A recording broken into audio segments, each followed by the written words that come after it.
Hello అండి, ఇగో ఇవి కలోజీ గింజలు చూడండి ఎట్లున్నాయో నల్లగా.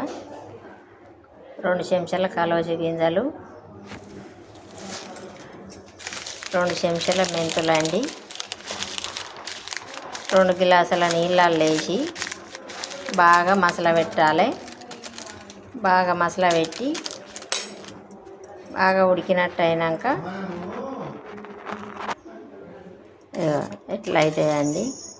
ఇక నేను వేసి మసాలా పెట్టిన రోజు తాగుతాన్న. జ్వరం వచ్చిందైతే రోజు తాగుతాన్న. ఇవి తాగితే చాలా బలమాట, మంచిదట. నాకు ఒకరు చెప్తే నేను తాగుతానండి. ఎప్పటి నుంచో తాగుతాము మేము కాగబెట్టుకొని. అందుకని మీరు ఎవరైనా తాగుతారని చెప్తాన్నా.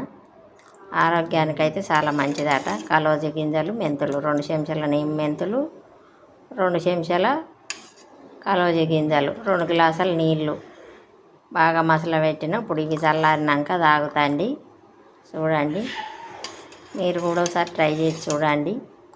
చాలా అంటే చాలా బలమాట. బాయ్ అండి.